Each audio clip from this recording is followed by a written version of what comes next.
r/AskReddit. Women who gave the creep a chance. How did it go? Met him when I worked as a cashier in a small downtown shop. Wasn't my type and seemed a little off, but I was young and had zero real dating experience. Agreed to grab coffee as a friend and made it clear I didn't have a romantic interest. He became convinced he was Gatsby and I was his Daisy. The Great Gatsby film had just come out that year. Started stalking me and endlessly sending letters and gifts to me at work describing how we were fated to be together.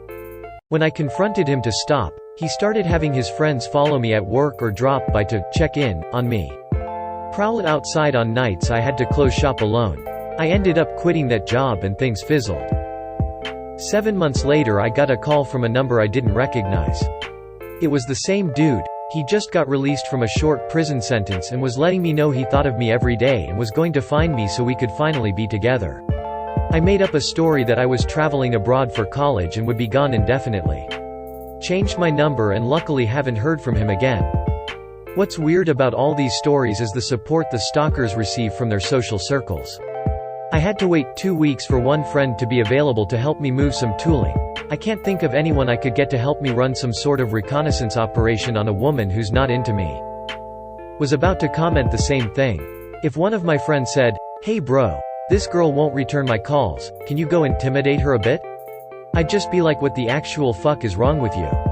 These type of people are usually only able to make friends with people who are just as unhinged and deranged as them. Hence why stalkers usually have a few friends willing to also participate in the stalking. Source: dated a stalker and her close friends continued to stalk and harass me for years after we broke up.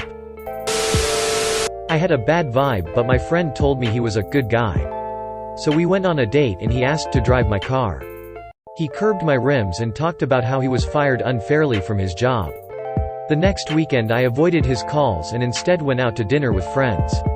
While I was gone, he broke into my apartment. My neighbors and the cops were waiting outside when I got home.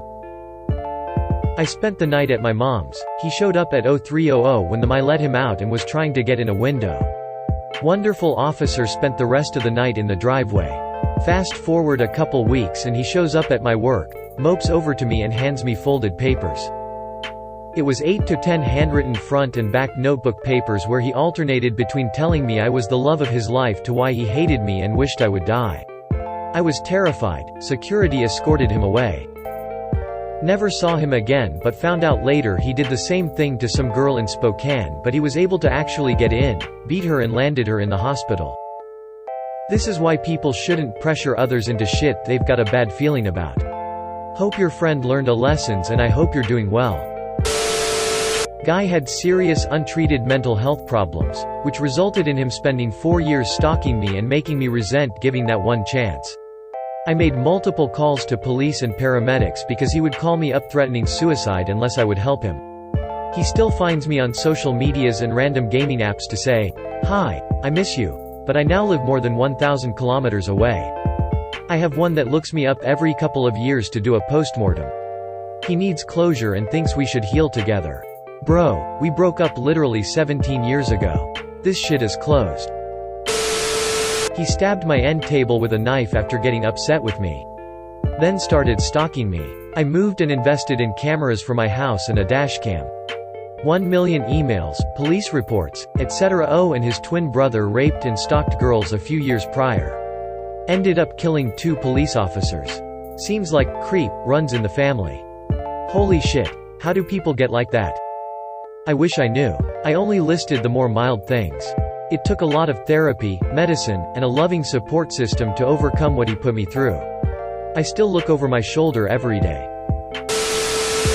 He got very obsessed with me. I had to be straight up rude to get him to leave me alone because he wouldn't understand when I asked nicely. He later self-harmed on his own wrists and went around telling people to ask me why he did that edit. Might be relevant, but I was 17 and he was 26. Sorta similar. He drank a lot, and went running into the night threatening suicide while we chased him around hoping we didn't find him dead. That's what my very first relationship was like. I was like, actually crazy for a while there, constantly stressed that he'd killed himself or overdosed on something. "I'm going to kill myself," left his mouth so casually and often for the littlest of reasons. Thankfully wised up after a couple months and eventually learned that it's an abuse tactic. Did one video chat with him during which he asked if he could call me again later in the day. When I told him, no, I'll be busy, I started getting random text messages throughout my day that said, "Are you okay? Just let me know you're okay." The first I responded to, I said, "Hey, yeah, I'm fine. I just hung up with you 30 minutes ago, bud." He took that as a sign that I wanted to talk more, so he attempted another video call. When I didn't respond, he started again with the texts. Didn't even bother responding to the rest. Up to 20 unread messages later before I was able to block him while leaving him on read. On our first date, he told me he loved me and that he would let me pick out the color of our house. The rest of the evening was super awkward. I never talked to him again. Don't leave us hanging. Which color did you pick? I'm guessing mauve. As in, mauve, swiftly on. Or red. Like the flag.